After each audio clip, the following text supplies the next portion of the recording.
This is my twin turbo four-wheel drive drag truck, and today we're going to be working on getting the engine installed into the truck. We need to build the turbo system, we need to finish up the wiring, the plumbing, and about a gazillion other things before we take it on, ideally, Rocky Mountain Race Week, and maybe another couple of drag and drives next year. But obviously, this big empty space means we have a lot of work to do. This is the engine you're probably expecting me to install. It's a 535-inch Gen 7 big block Chevy, fully built race motor, and we even ran it for all of about 10 minutes in the ugly truck preparing for drag week this year. But here's the kicker, guys. For reasons that don't even make sense to me fully just yet, we're actually not going to be installing the 535 in the drag truck. We'll talk about those reasons in a little bit. I might be crazy, but we're going a completely different direction. So I went shopping and I picked up this. I mean, who in their right mind would install an LS over a big block, especially a fully built one where this one is obviously straight out of the junkyard? Now, I never said my reasons were logical. They might be a little bit emotional on this one, and we will talk about it all, I promise, but this is still going to be a fast truck. So the first step that we have to do is actually get this off the pallet, get it on the engine stand, get it cleaned up, disassembled, torn down, and start to make some changes.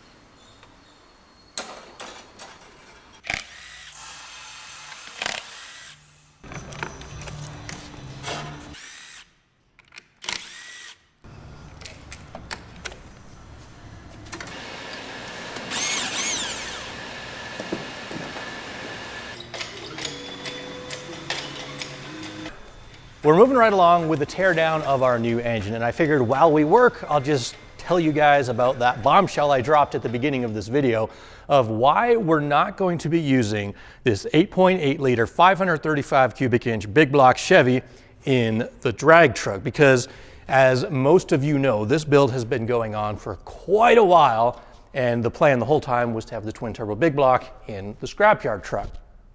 But obviously, plans have changed.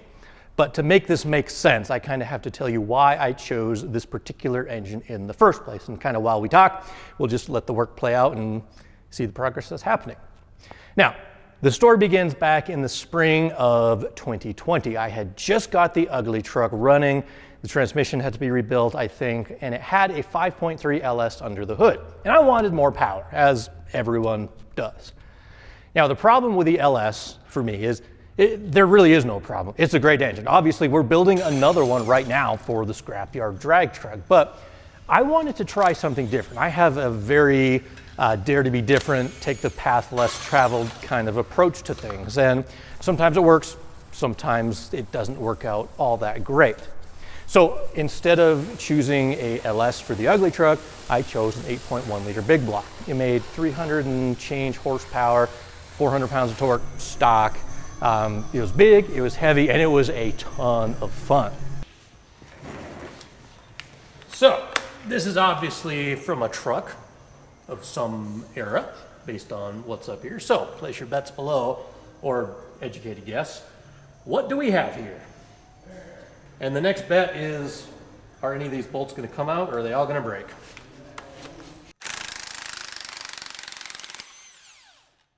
Now, soon after we put the engine in naturally aspirated, we began the turbo build of the 8.1. And everybody who I talked to at the time said the 8.1 was a garbage motor and it would not hold up to any increased horsepower. Anything above 5 pounds of boost, it was going to blow up and leave me stranded and blah, blah, blah, blah, blah. Now that should be a dead giveaway. So, along the way, once I got the turbo built, I immediately started building the engine that you see in front of us today, the completely aftermarket version of the 8.1. Now, it was a fairly expensive build, and it did end up getting dragged out a very long time because there are a ton of custom parts and R&D that goes into this engine family, because The path less traveled, although fun, sometimes can be challenging just because the parts availability isn't there. Now, while we were building this engine, I was still enjoying and using the ugly truck. We kept turning the boost up and up and up, and it was holding way more power than anybody ever thought would be possible, myself included. The last time the ugly truck was ever on a dyno, this was back in Utah, it made 816 or 820 horsepower and 1,100 pounds of torque at the back tires, which was impressive. But that was a stock long block. And since then, it had a cam upgrade, different cylinder heads, and an even bigger turbo. So that 8.1, it's doing awesome. Now, I still had this second engine to work with, and of course, it was intended to go into the Scrapyard drag truck. Early this spring, in 2025, I did actually bend a rod in the original Junkyard 8.1. Now, since then, we've rebuilt it, but the short version is, before race week, I was planning on putting the 535 in the ugly truck and competing in race week. But soon after we got it installed, we fired it up and realized that this engine had a low oil pressure issue. Once it warmed up at a hot idle or a warm idle, it made like 5 PSI of oil pressure, which just was not going to cut it. When you bring the RPMs up a little bit, it would make like 45, 50 PSI, but that was it. Now, because we had a deadline, we grabbed some more stock 8.1 parts, we put the 8.1 back together, and that's the engine that went in ugly truck for all of race week, and it's still in there now, running awesome. But we pulled this engine apart, we found out why it was making low oil pressure. One, in part due to the oil squirters on the pistons, but two, and more importantly, the main reason is because the solid roller lifters that I installed, they have a pretty big cutout around the wheel, and that projects up into the main oil galley, or the lifter galley, at peak lift for about, I did measure it, 80 thousandths of an inch, which combine that with all 16 lifters, that's a pretty big oil bleed. So that's the problem with the 8.1. But that's not the whole story. Believe it or not, I actually did find sort of a solution. I have a hydraulic roller cam from Raylar for this that actually, when combined with a, I think it was a Rhodes lifter, or I forget, but I bought one pair of lifters to mock it up and check it. And it solves most of the problem. It brought that oil bleed from about 80 thousandths of an inch down to like 15 to 20 thousandths of an inch, which should help our oil pressure issue. But this is kind of where my frustrations begin. Number one, I have already spent a cubic boatload of dollars on this engine, which, again, one-off stuff, it gets expensive. The build recipe is a PSI 8.8 iron block, a 4/500 stroke crank. I believe it's a 4.3 something bore, Raylar aluminum heads, solid roller cam. It has the T&D shaft mount rockers, and the list, you know, custom pistons. The rods were off the shelf. But again, it just dollar after dollar has O-ringed heads. It has the 1/2 inch head studs, copper head gaskets. The dollars just added up and up and up. And when I finally got it in the truck and ran it for that short little while, yes, it did make low oil pressure, but also, I didn't tell you guys this, or I didn't show you, I actually drove it. I drove it for, you know, maybe 10, 15 minutes. I got into boost a little bit. Nothing bad happened. It still made enough oil pressure for what I was doing, but I was unimpressed.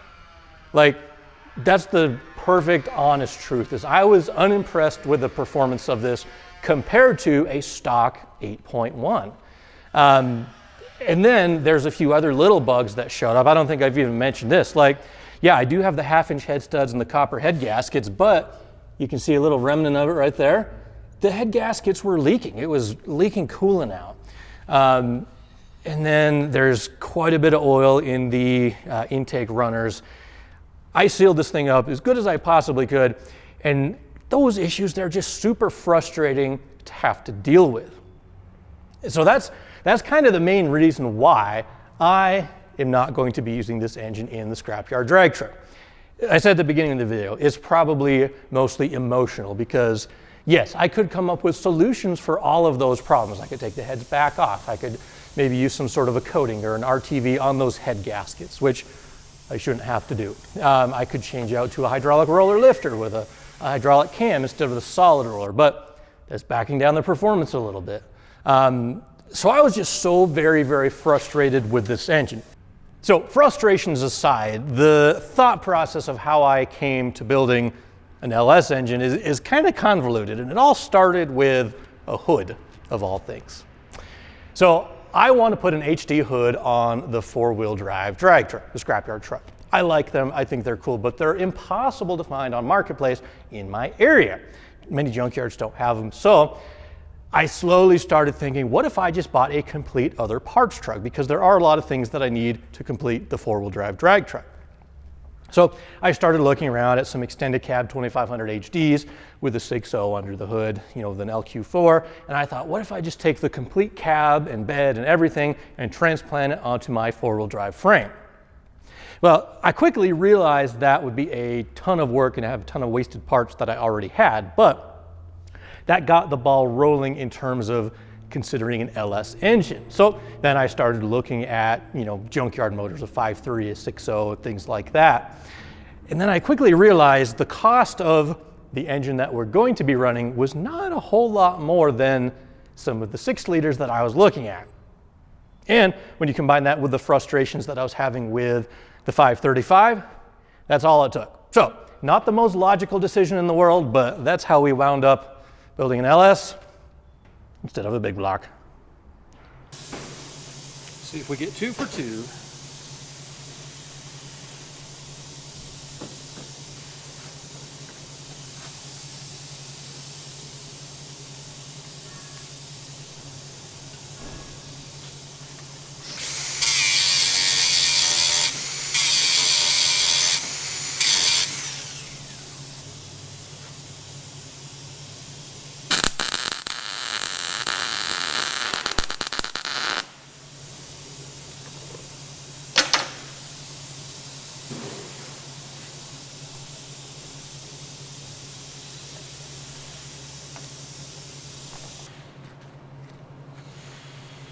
Done.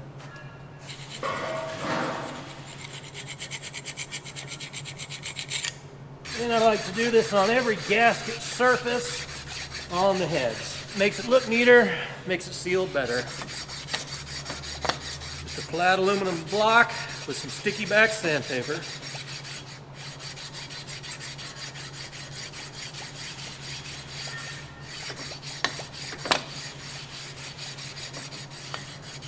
Of course, we'll throw these in the parts washer, but at least this will kind of help true up and flatten that surface. I'll do the same thing. Actually, I already have done the same thing to the ends. Just not that it seals anything, but there's all that oxide on there that'll help clean up. Do it to the intake side, and then also, of course, to the deck surface.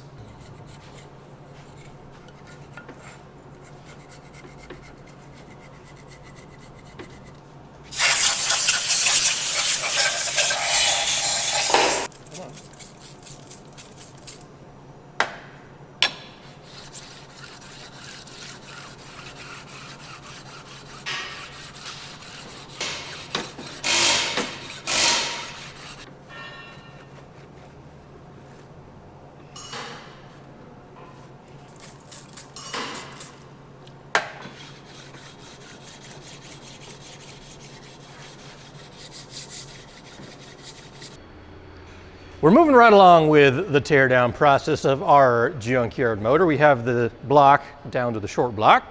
We're still going to continue on though. All the pistons are coming out, the cam's coming out, the crank. Basically, we are going to completely disassemble the engine. So far though, everything that we're finding is in pretty good shape. A little bit crustier than I would like. I mean, this one, I think it's the other head, but like right where the edge of the exhaust gasket goes and you have the iron or the steel manifold and the aluminum head, there's a little bit of extra oxidation there. Nothing too bad. The deck surface is cleaned up nicely just with the aluminum flat block and sandpaper. James is over there with the parts washer getting the other head cleaned up and degunked.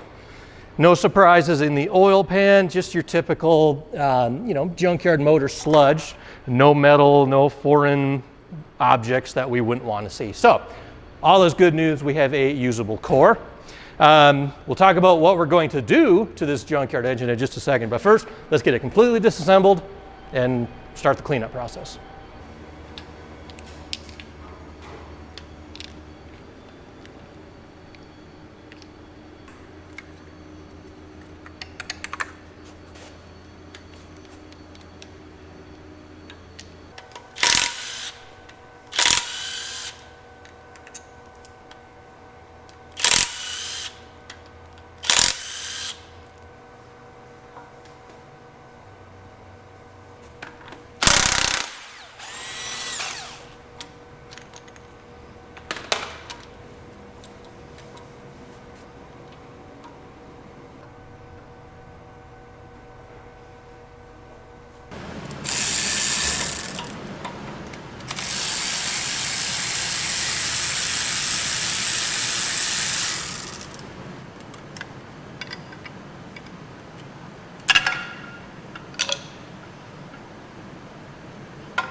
I know the junkyards do this for like an anti-tampering warranty thing, but come on, Ford Blue on a Chevy?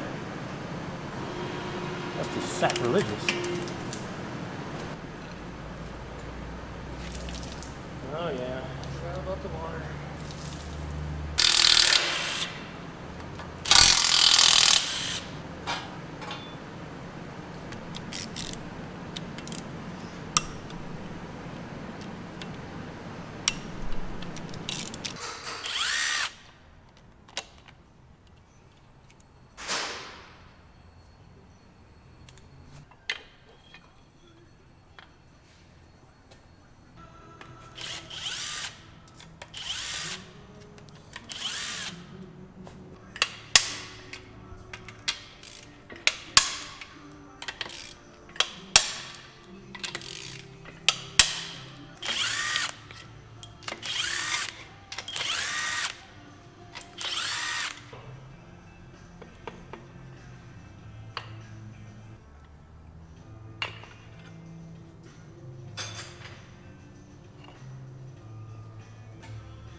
Now it has been a long week because we've been doing some engine disassembly, we've been doing some parts cleanup, we've been doing some prep work on the block, we've been doing a little bit more parts cleaning.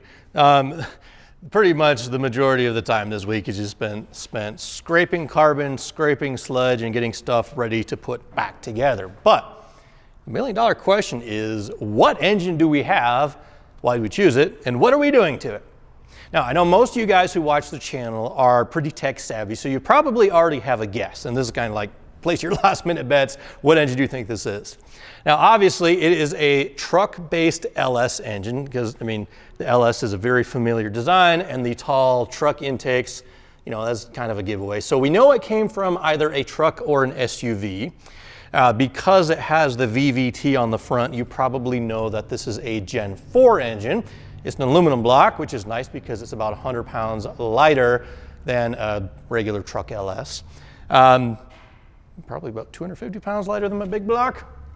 So what is it? This is a 6.2 liter L92 V8 from a 08 Escalade, I believe, with about 170,000 miles on it, which is kind of cool because the blue truck, the donor that has the computer and all the wiring in it, also has about 170,000 miles on it. Not that that matters, but just kind of a cool coincidence. And if I'm being perfectly honest, that's why I chose this engine, because the mileage matched. So anyway, what are we doing to it? We are doing a lot of really unnecessary stuff, if I'm being perfectly honest with you. Because this is a Gen 4 engine, it uses a 58-tooth crank reluctor. That's the little wheel right there on the back of the crankshaft. And we're putting it in a truck that had Gen 3 electronics, and it's expecting a 24-tooth crank signal and a 1-tooth cam signal. Now, yes, they do have conversion boxes out there, but I don't like, to me that's unnecessary. I would much rather take the whole engine apart, swap the reluctor wheel, which I'll show you next time, and then put it back together. To me, that's the better way of doing it. But you guys know me, I do get carried away. Like the whole deburring of the block thing, totally unnecessary. But it makes a much nicer finished product because you can run your fingers along here. You can assemble this engine without slicing yourself open on the razor blade sharp parts. And I don't know, I can't really justify those steps, but to me, it's like, if you're gonna do it, you might as well do it to the very best of your ability. And to me, that's an important step. Microphone's getting tangled. And then the other side benefit is we can now gap the rings for boost, and we can clean out, like, these pistons were actually like super carboned up. So we got them pretty dang clean. And it's just nice to be able to get the ring lands free of all that crap. So why did I choose the 6.2 liter over something a little bit simpler like LQ4, LQ9, an earlier Gen 3 6 liter? Well, the truth is, when I started shopping around, the prices are actually similar. Not the same, but a Gen 4 6.2 isn't all that much more than LQ4 and LQ9. And to me, there's several benefits to this engine. Number one, it makes 405 or 403 horsepower just like it is, which is awesome. It does have a bigger bore and a shorter stroke, which is perfect for a high performance engine. It has, I might have mentioned the aluminum block, 100 pounds less than an iron 5.3. But the best part over there on the shelf, cleaned up, ready to go, it has the LS 3-cylinder heads, which are probably the best flowing factory style LS heads that are available. So for all those reasons, yeah, I figured, what the heck, if we're going to put an engine in this, let's do the biggest displacement, high compression.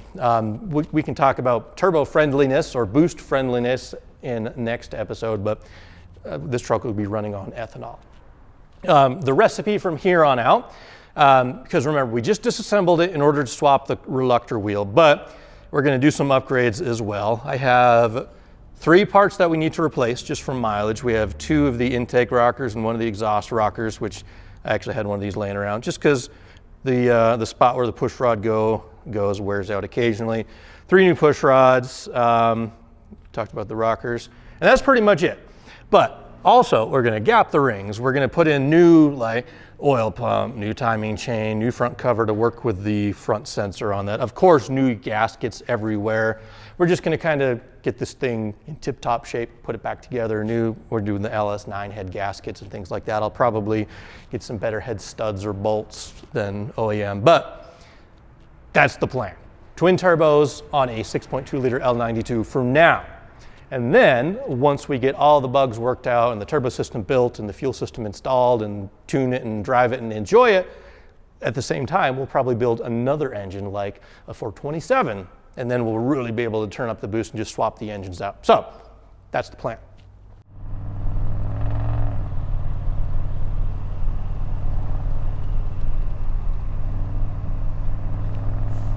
All right, this is the moment. I am really excited. I hope you're excited too. We are gonna find out who won the ugly truck. That truck right there, the one on the poster. One of you is gonna take it home. Thank you so much again to everyone who entered the sweepstakes. It has been really, really cool. I'm like nervous and excited. I feel like I'm gonna win it.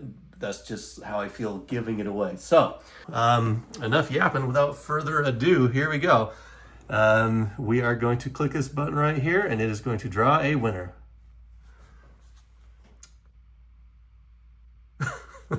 That's a little, I guess we don't really need a countdown, but I'm excited. I'm excited to see who's going to win, guys. So here we go. 3, 2, 1. Come on, let's do it. Let's go.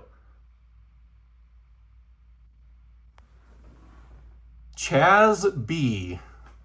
Chaz B is the winner of the ugly truck. So I'm going to reach out to Chaz, or the sweepstakes company is going to reach out to Chaz, and we'll put the phone call in right after this. Congratulations. All right, so I just spoke with the sweepstakes company. They want me to reach out to the winner first, and then they'll handle the paperwork on the back end. So we're going to call up Chaz right now. I'm a little bit nervous and excited for him. So here we go. Hopefully he answers. Here we go. Your call has been forwarded to voicemail. The person you're trying to reach is not available.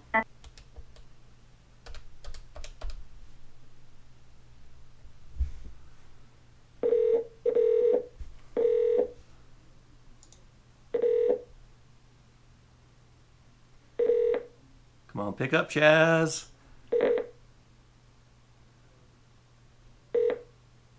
He's probably at work. Come on. Why is this not working?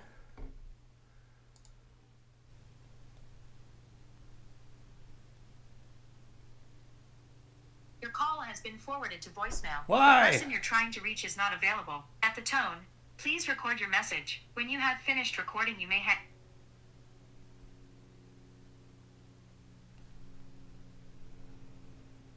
Your call has... Oh, here we go. He's calling. Oh, we got it right now. Hello? Hello. Hi, is this Chaz? It is. Sorry, man. My phone blocked the call. No, not a problem. Technology is like that. I have 2 important questions for you. Yes, sir. Number 1, are you a legal resident of the United States? You betcha. And are you over 18 years of age? I sure am. All right. Well, do you like turbo Silverados? You bet your sweet batoot I do. Well, that's awesome because you are our official winner. Are you kidding me? 100% legit. You are the winner of the ugly truck. No kidding. Yep, it's you. We did the drawing this morning, and your name is the one that popped up. So first of all, congratulations. Thank you for your support and your purchase. And yeah, the truck's all yours, man. Heck yeah, that's awesome, man. I've loved watching the, following the build videos, and I've always kind of had a thing for the 8.1s. I had an 8.1 work truck years ago, and I loved that thing, man. That thing was a workhorse. Oh, it's awesome. I can't believe it. Yeah, no, it is. I think you're going to enjoy it. This truck is a blast. What do you plan on doing with it? Like, what do you think? Well, I'm not really sure because I hadn't really put a whole lot of thought into it. I don't generally have this kind of luck where I actually get, you know, I win stuff like this. So, I mean, probably just enjoy it, you know, cruise around, have fun. I'm a car guy, mechanic myself, and nice. I've got my son just turned 16 not long ago, and he's getting into cars and stuff like that. So, you know, it'd be something that he and I can take out and have fun and enjoy. All right. You guys, I saw you're in Indiana. You guys, are you anywhere near like Indy Raceway Park? Would you ever go drag racing or anything like that, or what do you? Well, yeah, actually, we've got a pretty decent, I guess you could say, smaller drag strip. It's about 20 minutes east of us, called Muncie Drag Strip. Okay. And I actually work in Indianapolis, so where I work, I'm only about 20 minutes from IRP. So yeah, I mean, I've got a couple of really nice tracks near me. Bunker Hill's less than an hour away, so. Yeah, we got a couple of good quarter-mile and eighth-mile drag strips that aren't too far away. So, all right. Well, that's awesome. So next thing that we got to do, we just got to figure out schedule-wise when to get you out here and when you can take delivery and all that good stuff. Okay, awesome. I mean, I can't believe it. This is a little unreal. Well, no, it's. I'll tell you, I'm even nervous making these calls, and because it's awesome to be able to, you know, call somebody, let them know that they won the truck, and I'm super happy for you, man. I do have I mentioned this in the last video, but I got a tonneau cover that just showed up this week. I haven't installed it yet, but I'll get that on for you. And so basically, you've got the truck, you've got the drag pack for the back, the Mickey Thompson, tires and the weld wheels. I've got a handful of extra parts if you're interested in them. Like, you know, I got a fender when I had the fender dump exhaust and stuff like that. But we'll get it loaded up and ready, and just let me know what works for you, whether it's a weekend or a weekday. We'll just have to keep in touch and get you out here and get it off to you. Awesome, man. Sounds good. Thank you so much. I appreciate it. Yeah, 100%. Thank you for watching. Thank you for entering. And just kind of, you can text me, give me a call whenever you kind of got a plan roughed out. Like I said, I'm going to contact the sweepstakes company, let them know, and they'll get a hold of you for the rest of it. But okay. Yeah, it's all yours, man. Awesome. Thanks, man. I appreciate it. Keep up the awesome videos. I appreciate it. Hey, sounds good. Have a good one. You too. Thank you. All right. Bye-bye. Bye. All right, we got ourselves a winner. Thank you guys for watching. I do appreciate it. Big congratulations to Chaz from Indiana. We've got all the paperwork done. We're trying to figure out travel arrangements and all that. I think he'll be out here next Friday for him to pick up the ugly truck. So huge congratulations again to Chaz, and thank you to each and every one of you who have entered the ugly truck sweepstakes. I do appreciate you, honestly. Maybe we'll do more in the future. I don't know, but thank you for watching. We're having a blast. Sorry about the big block. I mean, I don't know what's going to happen to the 535. I don't want to just give up on it, but like we explained earlier, I'm just kind of frustrated with it. So we'll put it in something someday. I just don't know what right now. And but I'm excited for this new chapter of the Scrapyard drag truck. And let's face it, it's kind of fitting because we're calling this the Scrapyard truck. It's built from junkyard parts. Why not have a junkyard engine?